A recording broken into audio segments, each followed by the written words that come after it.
Hello বন্ধুরা, তোমরা সবাই কেমন রয়েছো? আশা করি তোমরা সবাই ভালো রয়েছো।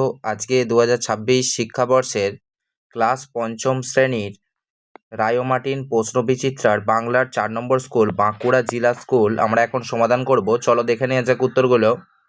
একের দাগের প্রশ্ন, সঠিক উত্তরটির তলায় দাগ দাও। 1.1 মেজদা পোষেন, উত্তর করবে 8টা কুকুর।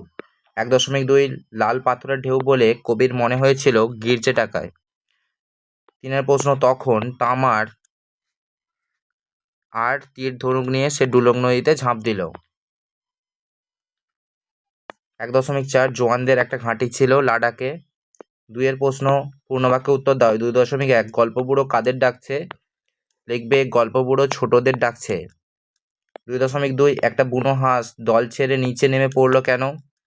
একটা বুনো হাঁসের ডানা জখম হওয়ায় সে দল ছেড়ে নিচে নেমে পড়লো। এইটুকুন উত্তর লিখবে। এরপর রয়েছে এতোয়াকে দেখলে কি মনে হয়? এতোয়াকে দেখলে মনে হয় সে যেন একটা দুরন্ত বাতাস। 2.4 আমরা সবাই না ঘুমানোর দল বক্তাকে কবি আল মাহমুদের পাখির কাছে ফুলের কাছে কবিতায় দিঘির কালো জল এই কথাটি বলেছিল। তাহলে বক্তা হচ্ছে দিঘির কালো জল।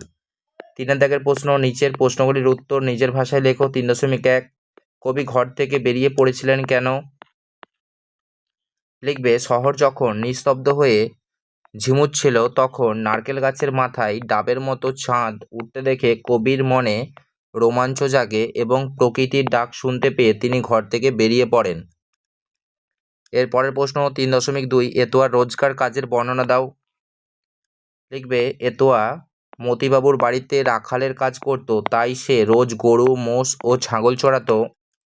পুরনো আমবাগানে গরু চড়াতে চড়াতে সে টোকো আম ও শুকনো কাঠ কুড়াতো, মাটি খুঁড়ে মেঠে আলু বের করত ও মোজা পুকুরের পাড় থেকে শাক তুলে তার বস্তায় রাখত।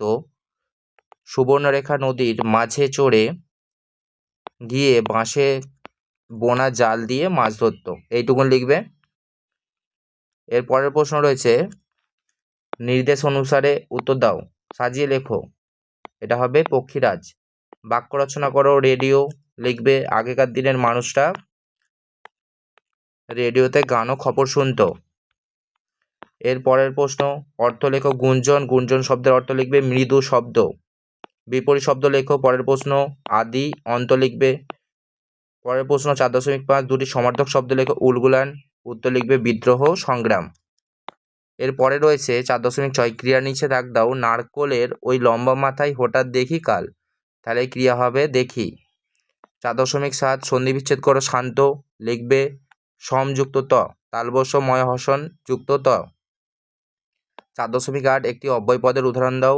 উত্তর লিখবে এবং আর হচ্ছে অথবা, যে কোনো একটা লিখলেই হবে।